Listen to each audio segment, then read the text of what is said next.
പ്രിയമുള്ളവരെ, നിങ്ങൾ കേട്ടുകൊണ്ടിരിക്കുന്നത് ബൈബിളിനെ ഇയർ. ഒരു വർഷം കൊണ്ട് വിശുദ്ധ ബൈബിൾ വായിച്ച് മനസ്സിലാക്കാൻ സഹായിക്കുന്ന ഈ ദൈവവചന വായനാ പദ്ധതി നിങ്ങളിലേക്ക് എത്തിക്കുന്നത് അസൻഷൻ. ഞാൻ ഡാനിയലച്ചൻ. വചന വായനയിലൂടെ ദൈവസ്വരം കേൾക്കാനും ദൈവത്തിൻ്റെ കണ്ണുകളിലൂടെ നമ്മുടെ ജീവിതത്തെ നോക്കിക്കാണാനും മനോഹരമായൊരു യാത്ര ബൈബിളിലൂടെ നടത്താൻ നിങ്ങളെ ഞാൻ ക്ഷണിക്കുകയാണ്.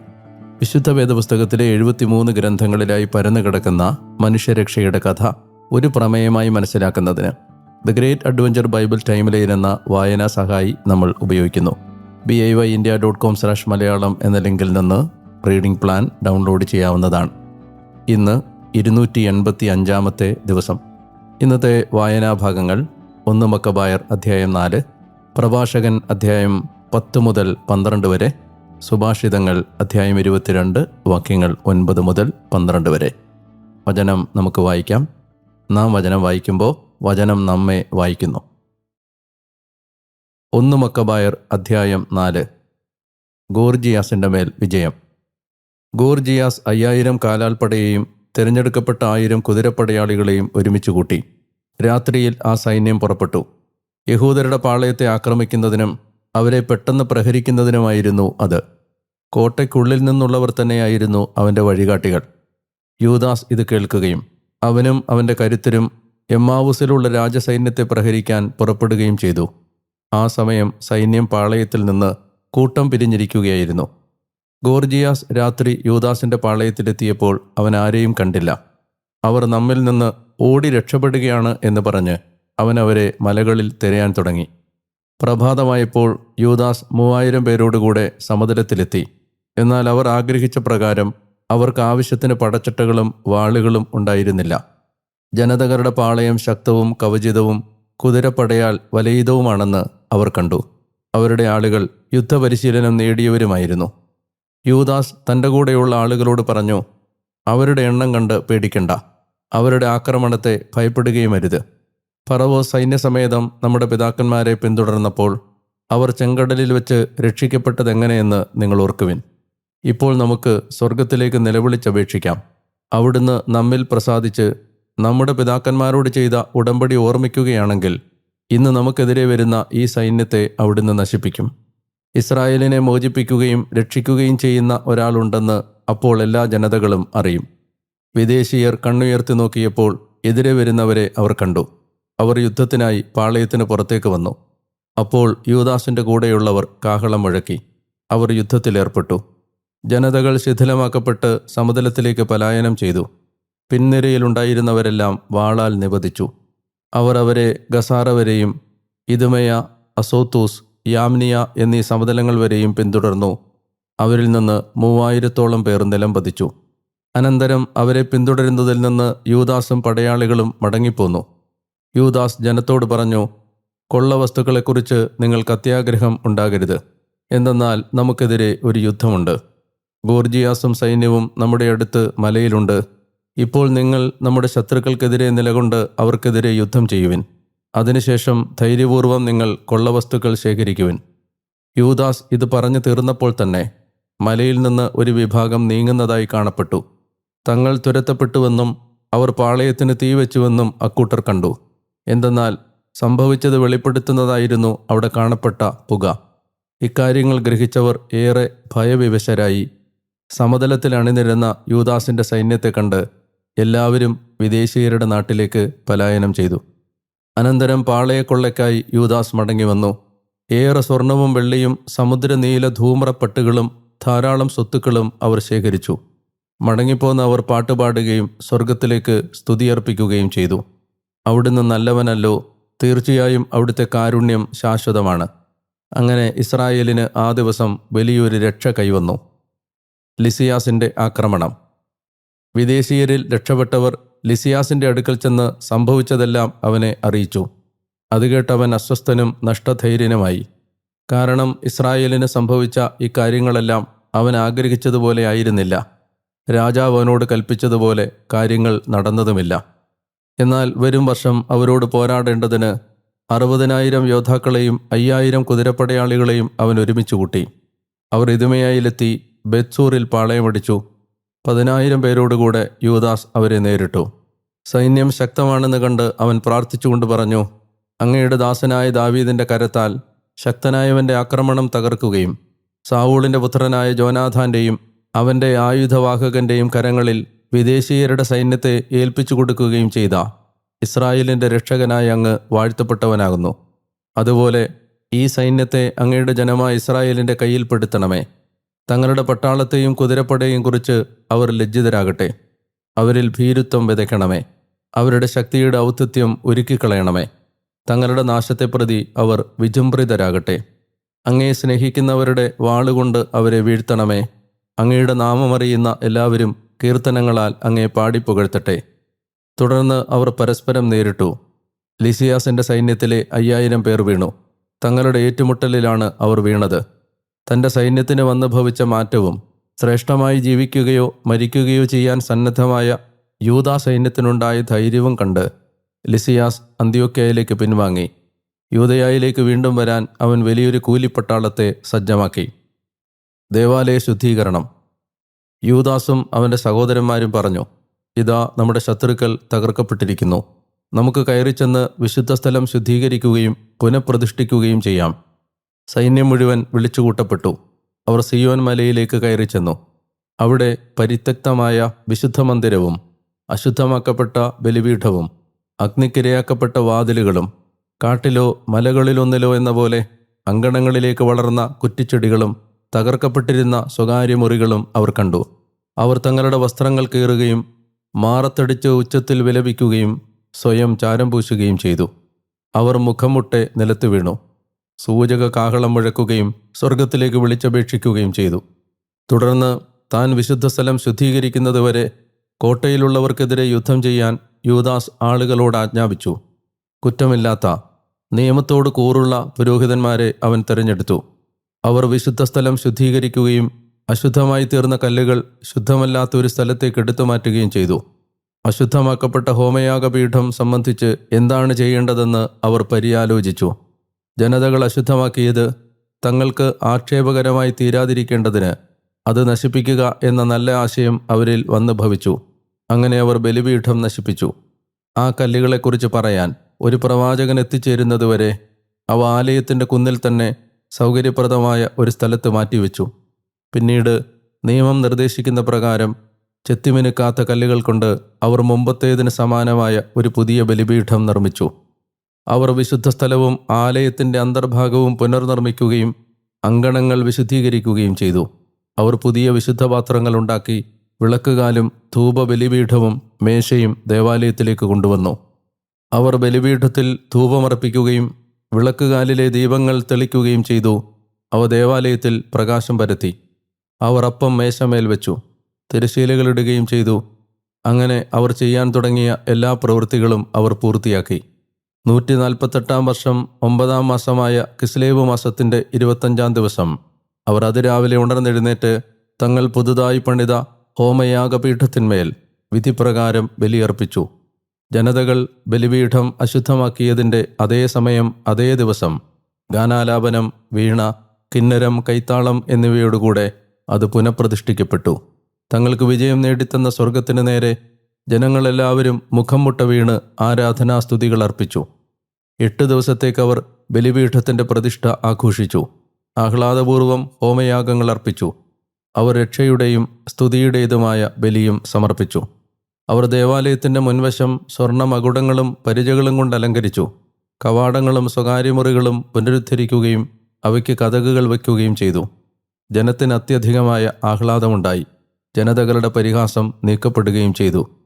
ബലിപീഠപ്രതിഷ്ഠയുടെ ദിനങ്ങൾ വർഷാവർഷം യഥാസമയം കിസ്ലേവ് മാസത്തിൻ്റെ 25 തീയതി മുതൽ 8 ദിവസത്തേക്ക് ആഹ്ലാദത്തോടും ആനന്ദത്തോടും കൂടെ ആചരിക്കണമെന്ന് യൂദാസും സഹോദരന്മാരും ഇസ്രായേൽ സമൂഹം മുഴുവനും കൂടി നിശ്ചയിച്ചു. ജനതകൾ വന്ന് മുമ്പ് അവർ ചെയ്തതുപോലെ സിയോൻ മല ചവിട്ടിമെതിക്കാതിരിക്കാൻ അതിനു ചുറ്റും അക്കാലത്തവർ ഉയർന്ന മതിലുകളും ബലമേറിയ ഗോപുരങ്ങളും പണിതു. അത് സംരക്ഷിക്കാൻ അവൻ അവിടെ ഒരു സൈന്യത്തെ നിയോഗിച്ചു. ജനത്തിന് ഇതുമയായുടെ മുമ്പിൽ ഒരു സംരക്ഷിത കോട്ടയുണ്ടാകും വിധം ബേത്സൂറിനെ സംരക്ഷിക്കാൻ അവൻ അതിനെയും ബലപ്പെടുത്തി. പ്രഭാഷകൻ അധ്യായം 10. ജ്ഞാനിയായ ന്യായാധിപൻ തൻ്റെ ജനത്തിന് ശിക്ഷണം നൽകും. വിവേകിയുടെ ഭരണം ചിട്ടയാർന്നതായിരിക്കും. ജനത്തിൻ്റെ ന്യായാധിപൻ എങ്ങനെയോ അങ്ങനെ തന്നെ അവൻ്റെ മന്ത്രിമാരും, നഗരഭരണാധിപൻ എങ്ങനെയോ അങ്ങനെ തന്നെ അതിൽ വസിക്കുന്നവരെല്ലാം. അശിക്ഷിതനായ രാജാവ് സ്വജനത്തെ നശിപ്പിക്കും. നഗരം വാസയോഗ്യമാക്കപ്പെടുന്നത് അധികാരികളുടെ വിവേകത്താലാണ്. ഭൂമിയുടെ അധികാരം കർത്താവിൻ്റെ കരത്തിലാണ്. അവിടുന്ന് തക്ക സമയത്ത് യോഗ്യനായവനെ അതിൻ്റെ മേൽ ഉയർത്തും. മനുഷ്യൻ്റെ വിജയം കർത്താവിൻ്റെ കരത്തിലാണ്. നിയമജ്ഞൻ്റെ മുഖത്ത് അവിടുന്ന് തൻ്റെ മഹത്വം നിക്ഷേപിക്കുന്നു. അഹങ്കാരിയുടെ പതനം. ഒരു ദ്രോഹത്തെ പ്രതിയും അയൽക്കാരനോട് വിദ്വേഷം വെച്ച് പുലർത്തരുത്. വികാരത്തള്ളലാൽ ഒന്നും ചെയ്യരുത്. ഗർവ് കർത്താവിൻ്റെയും മനുഷ്യരുടെയും മുമ്പിൽ നിന്ദ്യമാണ്. അനീതി ഇരുവർക്കും അരോചകമാണ്. അനീതി, അഹങ്കാരം, സമ്പത്ത് എന്നിവ മൂലം ജനതയിൽ നിന്ന് ജനതയിലേക്ക് സാമ്രാജ്യം കൈമാറ്റപ്പെടുന്നു. മണ്ണും ചാരവും അഹങ്കരിക്കുന്നതെന്തിനാണ്? ജീവിച്ചിരിക്കെ തന്നെ അവൻ്റെ ഉള്ളിലുള്ളവ ജീർണിക്കുന്നല്ലോ. ദീർഘകാല രോഗം ഭിഷഗ്വരനെ പരിഹസിക്കുന്നു.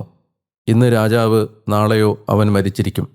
എന്തെന്നാൽ മരിച്ചു കഴിഞ്ഞാൽ ഒരു മനുഷ്യനെ അവകാശമാക്കുന്നത് പുഴുക്കളും വന്യമൃഗങ്ങളും കൃമികളുമാണ്. ഒരു മനുഷ്യൻ്റെ അഹങ്കാരത്തിൻ്റെ ആരംഭം കർത്താവിൽ നിന്ന് അകലുന്നതും തൻ്റെ സ്രഷ്ടാവിൽ നിന്ന് അവൻ്റെ ഹൃദയം അകന്നിരിക്കുന്നതുമാണ്. അഹങ്കാരത്തിൻ്റെ ആരംഭം പാപമായതിനാൽ അതിനെ മുറുകെ പിടിക്കുന്നവൻ മ്ലേച്ഛത വമിക്കും. അതിനാൽ കർത്താവ് അവരെ ആപത്തുകൾ കൊണ്ട് സൽക്കരിക്കുകയും നിശേഷം നശിപ്പിക്കുകയും ചെയ്യുന്നു. കർത്താവ് പ്രബലന്മാരുടെ സിംഹാസനങ്ങൾ തകിടം മറിക്കുന്നു.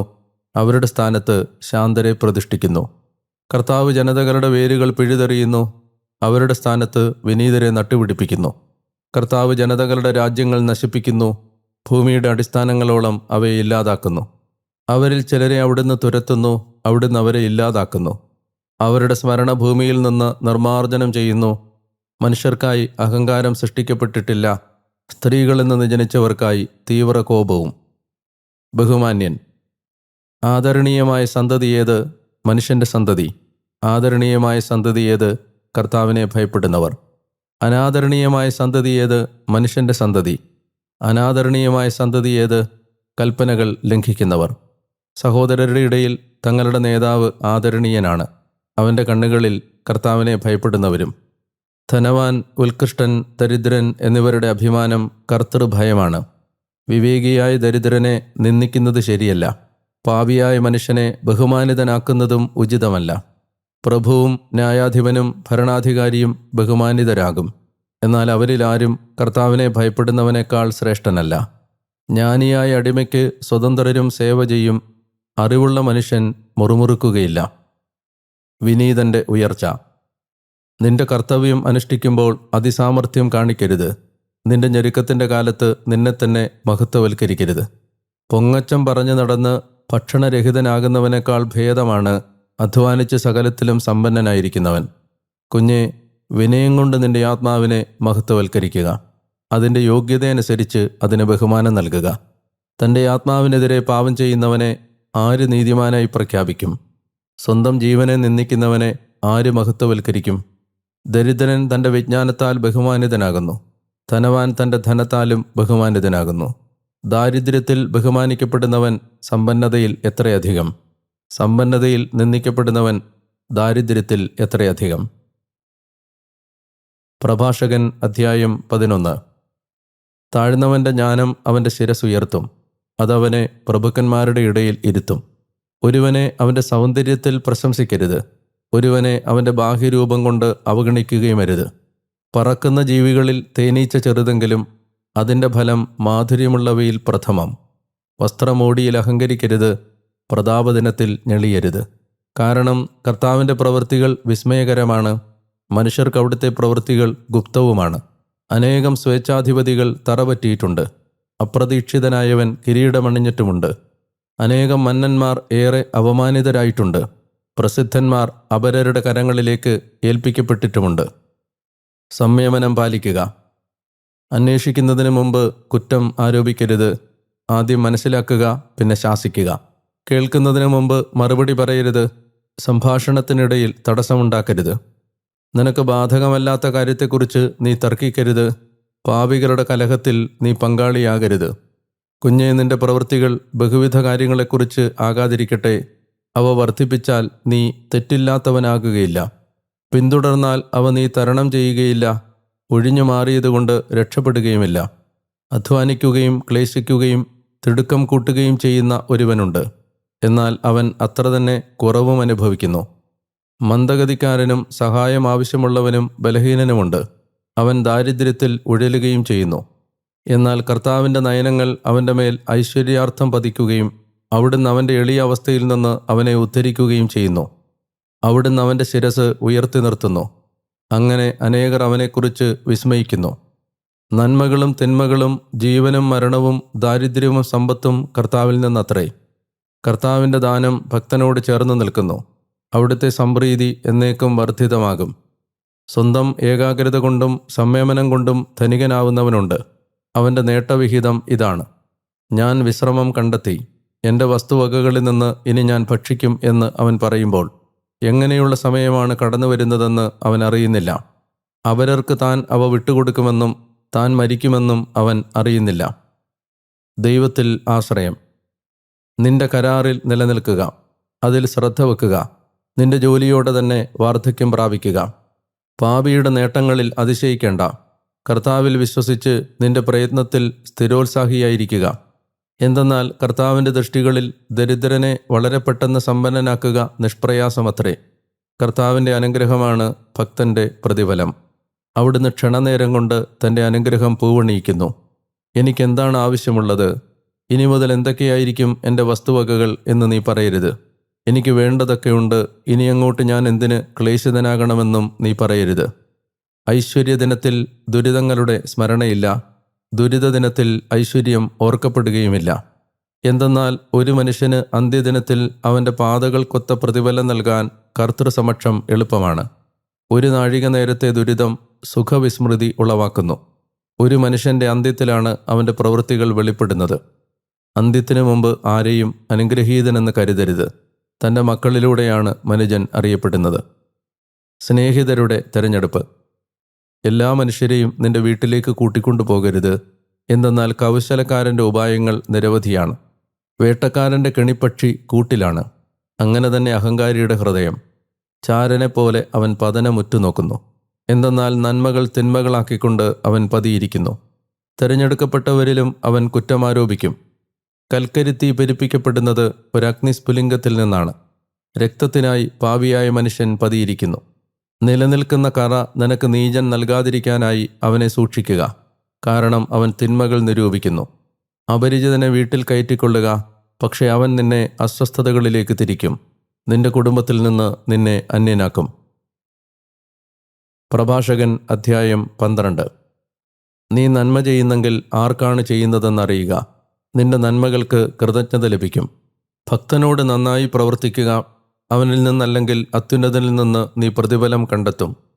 തിന്മകളിൽ തുടർന്നുകൊണ്ടിരിക്കുന്നവനും ദാനധർമ്മം ചെയ്യാത്തവനും നന്മകൾ ഉണ്ടാവുകയില്ല. ഭക്തന് നൽകുക, പാപിയോട് സഹകരിക്കരുത്. എളിയവനോട് നന്നായി പ്രവർത്തിക്കുക. എന്നാൽ ഭക്തിരഹിതന് കൊടുക്കരുത്. അവൻ്റെ ഭക്ഷണം മുടക്കുക.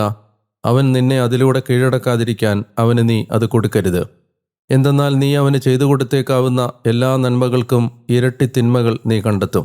കാരണം അത്യുന്നതൻ തന്നെ പാപികളെ വെറുക്കുകയും ഭക്തിരഹിതരോട് പ്രതികാരം വീട്ടുകയും ചെയ്യും. നല്ലവന് കൊടുക്കുക, പാപിയോട് സഹകരിക്കരുത്. ഐശ്വര്യത്തിൽ സ്നേഹിതൻ വെളിവാക്കപ്പെടുകയില്ല, കഷ്ടതയിൽ ശത്രു മറഞ്ഞിരിക്കുകയുമില്ല. ഒരു മനുഷ്യൻ്റെ ഐശ്വര്യത്തിൽ അവൻ്റെ ശത്രുക്കൾ ദുഃഖത്തിലാണ്, അവൻ്റെ കഷ്ടതയിൽ സ്നേഹിതൻ പോലും അകറ്റപ്പെടും. നിന്റെ ശത്രുവിൽ ഒരിക്കലും വിശ്വാസമർപ്പിക്കരുത്. എന്തെന്നാൽ ചെമ്പ് ക്ലാവ് പിടിക്കുന്നത് എങ്ങനെയോ അതുപോലെയായിരിക്കും അവൻ്റെ ദുഷ്ടത. അവൻ വിനയാന്വിതനായി കുമ്പിട്ട് നടന്നാലും നിന്നെക്കുറിച്ച് തന്നെ നീ ശ്രദ്ധാലുവായിരിക്കുക. അവനിൽ നിന്ന് നീ സ്വയം സൂക്ഷിക്കുക. നീ അവന് ഓട്ടുകണ്ണാടി മിനുസപ്പെടുത്തുന്നവനെ പോലെയായിരിക്കും. അത് മുഴുവനായി ക്ലാവ് പിടിച്ചിട്ടില്ല എന്ന് നീ അറിയും. അവനെ നിന്റെ അടുത്ത് നിർത്തരുത്, അവൻ നിന്നെ തകിടം മറിച്ചെന്നിരിക്കും. നീ സ്വസ്ഥാനത്ത് നിൽക്കുക, അവനെ നിന്റെ വലത്തുവശത്തിരുത്തരുത്. അവൻ നിന്റെ കസേര കാംക്ഷിച്ചെന്നിരിക്കും. ഒടുവിൽ നീ എൻ്റെ വാക്കുകൾ മനസ്സിലാക്കും. എൻ്റെ മൊഴികളെ പ്രതി നീ പരിതപിക്കും. പാമ്പ് കടിയേറ്റ പാമ്പാട്ടിയോടും വന്യമൃഗങ്ങളോടടുക്കുന്നവരോടും ആർക്ക് സഹതാപം തോന്നും? അങ്ങനെ തന്നെയാണ് പാപിയായ മനുഷ്യനോട് സഹകരിക്കുകയും അവൻ്റെ പാപങ്ങളിൽ മുഴുകുകയും ചെയ്യുന്നവനോടും. അവൻ അല്പനേരം നിന്നോടൊത്തു നിൽക്കും. നീ ഒന്ന് തിരിഞ്ഞാൽ അവൻ ഒട്ടും കാത്തു നിൽക്കുകയുമില്ല. ശത്രു തൻ്റെ അധരങ്ങളിൽ മധുരം പുരട്ടും, എന്നാൽ നിന്നെ കുഴിയിലേക്ക് മറിച്ചിടാനായിരിക്കും തൻ്റെ ഹൃദയത്തിൽ അവൻ പദ്ധതിയിടുന്നത്. ശത്രു തൻ്റെ കണ്ണുകളിൽ ബാഷ്പമണിയിക്കും, എന്നാൽ അവസരം കണ്ടെത്തിയാൽ അവൻ രക്തത്താലും സംതൃപ്തനാവുകയില്ല. നിനക്ക് ദുരന്തങ്ങൾ നേരിട്ടാൽ അവനെ നീ നിന്റെ മുമ്പിൽ തന്നെ കാണും. സഹായകനെന്ന പോലെ അവൻ നിന്റെ കുതികാലിടറാൻ ഇടയാക്കും. അപ്പോൾ അവൻ തൻ്റെ തലകുലുക്കി കൈയടിച്ച് ഒരുപാടടക്കം പറഞ്ഞ് തൻ്റെ മുഖം തിരിച്ചു കളയും. സുഭാഷിതങ്ങൾ അധ്യായം 22 വാക്യങ്ങൾ 9 മുതൽ 12 വരെ. സദ്വീക്ഷണമുള്ളവനാണ് അനുഗ്രഹീതൻ, എന്തെന്നാൽ അവൻ തൻ്റെ ആഹാരത്തിൽ നിന്ന് ദരിദ്രന് കൊടുക്കുന്നു. പരിഹാസകനെ ആട്ടിയോടിക്കുക കലഹം വിട്ടുപോകും, വഴക്കും ശകാരവും നിലയ്ക്കുകയും ചെയ്യും. ഹൃദയ നൈർമല്യം ഇഷ്ടപ്പെടുന്നവൻ അധര ലാവണ്യമുള്ളവനാണ്, അവൻ്റെ മിത്രമാണ് രാജാവ്. കർത്താവിൻ്റെ കണ്ണുകൾ വിജ്ഞാനം കാത്തു സൂക്ഷിക്കുന്നു, അവിശ്വസ്തൻ്റെ വചനങ്ങൾ അവിടുന്ന് തകിടം മറിക്കുന്നു. പ്രിയമുള്ളവരെ, 285 ദിവസത്തിലേക്ക് വചനവായന എത്തുമ്പോൾ നല്ല ദൈവത്തിൻ്റെ മഹാകാരുണ്യത്തിന് ഒരിക്കൽ കൂടി നന്ദി പറഞ്ഞുകൊണ്ട് ഇന്നത്തെ വായനാ ഭാഗത്തു നിന്ന് ഏതാനും ചിന്തകൾ നിങ്ങളുടെ ശ്രദ്ധയിലേക്ക് കൊണ്ടുവരാൻ ഞാൻ ആഗ്രഹിക്കുന്നു. ഹാനൂക്ക എന്നു പേരുള്ള ഒരു ഫെസ്റ്റിവൽ, ഒരു ആഘോഷമുണ്ട് യഹൂദർക്ക്. അത് യോഹന്നാൻ്റെ സുവിശേഷത്തിൽ നമ്മൾ വായിക്കുന്ന ദേവാലയ പ്രതിഷ്ഠ തിരുനാൾ എന്ന് വിളിക്കപ്പെടുന്ന തിരുനാളാണ്. അന്തിയോക്കസ് എപ്പിഫാനസ് മലിനമാക്കിയ ജെറുസലേം ദേവാലയത്തെ യൂദാസിൻ്റെ നേതൃത്വത്തിൽ തിരിച്ചുപിടിച്ച് നവീകരിച്ച് വിജാതീയർ അശുദ്ധമാക്കിയ ബലിപീഠം തകർത്ത് അതിൻ്റെ സ്ഥാനത്ത് പുതിയ ബലിപീഠം പണിത് ദേവാലയം പുനഃപ്രതിഷ്ഠിച്ചതിൻ്റെ 8 ദിവസങ്ങൾ നീണ്ടുനിന്ന തിരുനാൾ ആഘോഷത്തെയാണ് അവർ ഹാനൂക്ക ഫെസ്റ്റിവൽ എന്ന് വിളിച്ചത്. ഞാൻ മനസ്സിലാക്കുന്നതനുസരിച്ച് ഇന്നും യഹൂദൻ ആഘോഷിക്കുന്ന ഒരു തിരുനാളാണിത്. ദീപങ്ങളുടെ ഉത്സവം എന്നാണ് ഈ വാക്ക് സൂചിപ്പിക്കുന്ന അർത്ഥം. ഈ ദേവാലയ പ്രതിഷ്ഠാ തിരുനാൾ ആഘോഷത്തിന് എണ്ണ കുറവായിരുന്നെന്നും, എന്നാൽ അവശേഷിച്ച എണ്ണ കൊണ്ട് തന്നെ 8 ദിവസത്തേക്ക് ദീപങ്ങൾ തെളിക്കാൻ മാത്രം അവർക്ക് എണ്ണ അവശേഷിച്ചു, ദൈവം അത് അവർക്ക് സമൃദ്ധമായി നൽകി എന്നുമൊക്കെയുള്ള ഓർമ്മകൾ ഈ തിരുനാളിൻ്റെ പശ്ചാത്തലങ്ങളിൽ ഉണ്ട്. തകർന്നുപോയ ഓരോ സംവിധാനങ്ങളും തകർന്നുപോയ ഓരോ സംരംഭങ്ങളും പുനരുദ്ധരിക്കപ്പെടുന്നത് യഥാർത്ഥത്തിൽ മനുഷ്യൻ്റെ ജീവിതത്തിൽ ദീപം കൊളുത്തുന്ന സന്ദർഭങ്ങളാണ്, പ്രകാശം പരത്തുന്ന അനുഭവങ്ങളാണ്. മുറിഞ്ഞുപോയ ഒരു ദാമ്പത്യം, മുറിഞ്ഞുപോയ മാതാപിതാക്കളും മക്കളും തമ്മിലുള്ള ബന്ധം, മുറിഞ്ഞുപോയ ഒരു സൗഹൃദം, ഇതൊക്കെ പുനരുദ്ധരിക്കുന്നത്, അതിനെയൊക്കെ വീണ്ടെടുക്കാൻ കഴിയുന്നത്, ഒരിക്കൽ കൂടി ഒരു പുതിയ കണ്ണോടെ നോക്കിക്കാണാൻ കഴിയുന്നത് എത്രമാത്രം നമ്മുടെ ചുറ്റുപാടുകളിൽ പ്രകാശം പരത്തിയേക്കും. തകർന്നു കിടക്കുന്ന ഓരോ ദേവാലയവും നമ്മളെ ഓർമ്മിപ്പിക്കേണ്ടത് തകർന്നു കിടക്കുന്ന മനുഷ്യബന്ധങ്ങളെയാണ്. പുതിയ നിയമത്തിൻ്റെ കണ്ണിൽ ദേവാലയം ക്രിസ്തുവിൽ വിശ്വസിക്കുന്ന ഓരോ മനുഷ്യരുമാണ്. നിങ്ങൾ ദൈവത്തിൻ്റെ ആലയമാണ്. അതുകൊണ്ട് ആ ദേവാലയം നമ്മുടെ ഹൃദയത്തിൻ്റെ അകത്ത് തകർന്നു കിടക്കുകയാണെങ്കിൽ അത് പുനഃപ്രതിഷ്ഠിക്കേണ്ട ഒരു ബാധ്യത നമുക്കുണ്ട് എന്ന ഓർമ്മപ്പെടുത്തലാണ് പ്രധാനമായും ഈ ഹാനൂക്ക തിരുനാൾ നമുക്കിന്ന് ഈ കാലത്തിന് വേണ്ടി കാത്തുവെക്കുന്ന ചിന്ത. പിന്നീട് പ്രഭാഷകൻ്റെ പുസ്തകത്തിൽ നിന്ന് നമ്മൾ വായിച്ചത് പൊടിയും ചാരവുമായ മനുഷ്യന് അഹങ്കരിക്കാൻ എന്തുണ്ട് എന്ന ചോദ്യത്തെയാണ്. അഹങ്കാരത്തിൻ്റെ ദുരന്ത ഫലങ്ങളെക്കുറിച്ച് ബൈബിൾ എഴുത്തുകാരൻ വാചാലനാവുകയാണ്. ജീവിച്ചിരിക്കുമ്പോൾ തന്നെ അവൻ്റെ ശരീരം ജീർണിക്കുമെന്നും അവൻ പൊടിയും ചാരവുമാണെന്നും അവന് ദൈവത്താലും മനുഷ്യരാലും വെറുക്കപ്പെടുമെന്നുമൊക്കെയുള്ള നിരവധിയായ അഹങ്കാരത്തിൻ്റെ ദുരന്ത ഫലങ്ങളെ പരിശുദ്ധാത്മാവ് ചൂണ്ടിക്കാണിക്കുന്നു. ജീവിതകാലം മുഴുവൻ നമ്മൾ ക്രിസ്തു വിശ്വാസികളെന്ന നിലയിൽ സൂക്ഷിക്കേണ്ട ഒരു ക്രിസ്തീയ പുണ്യമാണ് വിനയം. ഈശോ പറഞ്ഞ വാക്കുകൾ ഇങ്ങനെയാണ്: ഞാൻ ശാന്തശീലനും വിനീത ഹൃദയനുമാകയാൽ എൻ്റെ നുകം വഹിക്കുകയും എന്നിൽ നിന്ന് പഠിക്കുകയും ചെയ്യണം. അവൻ പുകഞ്ഞ തിരി കെടുത്തില്ല, അവൻ ചതഞ്ഞ ഞാങ്ങണ ഒടിക്കില്ല, തെരുവീഥിയിൽ അവൻ്റെ സ്വരം ആരും കേൾക്കില്ല തുടങ്ങി യെശയ്യാ സഹനദാസനായ മിശിഹായെക്കുറിച്ച് പ്രവചിച്ച പ്രവചനങ്ങളിലും ഈ വിനീത ഭാവത്തിൻ്റെ അന്തർധാരകൾ കാണാൻ കഴിയും. നമ്മുടെ പുതിയ നിയമ ജീവിതത്തിൻ്റെ അല്ലെങ്കിൽ ഒരു ക്രിസ്തു ശിഷ്യൻ്റെ ജീവിതത്തിൻ്റെ എടുത്തു കാണിക്കപ്പെടേണ്ട ഒരു പ്രത്യേകതയായി വിനയത്തെ നമ്മൾ മനസ്സിലാക്കുകയും സ്വീകരിക്കുകയും ചെയ്യണം. എളിമ എടുത്തണിയേണ്ട ഒരാഭരണമല്ല, പ്രദർശിപ്പിക്കപ്പെടേണ്ട ഒരു ക്യാരക്ടറാണ്, സ്വഭാവമാണ്. അതായത് അത് ആവശ്യനേരത്ത് മാത്രം അണിയപ്പെടേണ്ട ഒരു ബാഹ്യമായ ഏച്ചുകെട്ടലല്ല, മറിച്ച് ക്രിസ്തു ശിഷ്യൻ അടിസ്ഥാനപരമായി ഒരു വിനീത ഹൃദയമുള്ള ആളായിരിക്കണം. അതിൻ്റെ പിന്നിൽ കൃത്യമായ ഒരു ദൈവശാസ്ത്രമുണ്ട്. കാരണം പുതിയ നിയമത്തിൻ്റെ പ്രധാനപ്പെട്ട ഒരു പ്രബോധനം തന്നെ മനുഷ്യൻ രക്ഷിക്കപ്പെടുന്നത് അവൻ്റെ പ്രവൃത്തികളാലല്ല ദൈവകൃപയാലാണ് എന്നാണ്. എന്നുവെച്ചാൽ ദാനമായി നൽകപ്പെട്ടതല്ലാതെ ഒരു പുതിയ നിയമവിശ്വാസിക്ക് അയാളുടേതെന്ന് പറയാൻ ഒന്നുമില്ല. അതുകൊണ്ട് തന്നെ ഈ ദാനബോധത്തിൻ്റെ മഹിമയെ ധ്യാനിച്ചും പ്രാർത്ഥിച്ചും ജീവിക്കുന്ന ഒരാൾക്ക് വിനീതനാവുകയല്ലാതെ തരമില്ല എന്ന വിധത്തിലാണ് പുതിയ നിയമ ജീവിതം സങ്കല്പിക്കപ്പെടുകയും ക്രമീകരിക്കപ്പെടുകയും ചെയ്തിരിക്കുന്നത്. അതുകൊണ്ട് എളിമയും വിനയവുമുള്ളൊരു ഹൃദയത്തിന് വേണ്ടിയുള്ള പ്രാർത്ഥനകൾ ഉയരാനുള്ള ഒരു ദിവസമായി കൂടി ഇന്നത്തെ വായനയുടെ ഈ ദിനം മാറട്ടെ എന്ന് പ്രാർത്ഥിക്കുന്നു. നല്ല കർത്താവേ, അഹങ്കാരം ഞങ്ങളുടെ കൂടപ്പിറപ്പാണ്. അഹന്ത ഞങ്ങൾക്ക് ജീവിതകാലം മുഴുവൻ യുദ്ധം ചെയ്യാനുള്ള ഒരു തിന്മയും ശത്രുവുമാണ്. മറ്റെല്ലാ പൈശാചിക ഭാവങ്ങളും കീഴടങ്ങിയാലും കീഴടങ്ങാൻ വിസമ്മതിച്ച് പ്രതിരോധിച്ച് നിൽക്കുന്ന ഈ ഗോലിയാത്തിനെ പോലെയുള്ള അഹങ്കാരമെന്ന മഹാസത്വത്തെ കർത്താവേ, അങ്ങയുടെ മാതൃക കൊണ്ടും പാഠങ്ങൾ കൊണ്ടും കീഴടക്കാനുള്ള കൃപ തരണമേ. എളിമയെന്ന പുണ്യം ഞങ്ങൾക്ക് അങ്ങ് ദാനമായി നൽകണമേ എന്ന് ഞാൻ അങ്ങയോട് പ്രാർത്ഥിക്കുന്നു. 285 ദിവസം ഈ വചന വായനയ്ക്ക് കൂട്ടുവന്ന അങ്ങയുടെ മക്കളെ എല്ലാവരെയും സവിശേഷമായി അങ്ങ് അനുഗ്രഹിക്കണമേ. യേശുവിൻ്റെ നാമത്തിൽ ആമേൻ. പ്രിയപ്പെട്ടവരെ, നിങ്ങൾ കേട്ടുകൊണ്ടിരിക്കുന്ന പ്ലാറ്റ്ഫോം സബ്സ്ക്രൈബ് ചെയ്യാൻ മറക്കരുത്. ഈ വചന വായനാ പദ്ധതി 285 ദിവസങ്ങൾ എത്തി നിൽക്കുന്നെങ്കിലും ഇതിനെക്കുറിച്ച് അറിയാത്തവരോട് ഇതിനെക്കുറിച്ച് പങ്കുവെക്കാനുള്ള സുവിശേഷ വ്യാപന ശുശ്രൂഷയിൽ ഏർപ്പെടാൻ നിങ്ങൾക്ക് ധാർമ്മികമായ ഒരു ഉത്തരവാദിത്വമുണ്ട് എന്നുകൂടിയും ഞാൻ ഓർമ്മിപ്പിക്കുന്നു. നാളെ വീണ്ടും ഈ വചനസ്വരവുമായി നിങ്ങളുടെ അടുത്തേക്ക് എത്താൻ ദൈവം എനിക്ക് അനുവാദവും ഭാഗ്യവും അവസരവും തരുന്നതുവരെ ഞാൻ നിങ്ങൾക്ക് വേണ്ടി പ്രാർത്ഥിച്ചുകൊണ്ടേയിരിക്കുകയാണ്. മറക്കരുത്, ഞാൻ ഡാനിയലച്ചൻ. ഞാൻ നിങ്ങൾക്ക് വേണ്ടി പ്രാർത്ഥിച്ചുകൊണ്ടേയിരിക്കുകയാണ്. എന്നെയും നിങ്ങളുടെ പ്രാർത്ഥനകളിൽ ഓർക്കുക. നാളെ വീണ്ടും കണ്ടുമുട്ടാം. സർവശക്തനായ ദൈവം നിങ്ങളെ അനുഗ്രഹിക്കട്ടെ. പിതാവിൻ്റെയും പുത്രൻ്റെയും പരിശുദ്ധാത്മാവിൻ്റെയും നാമത്തിൽ ആമേൻ.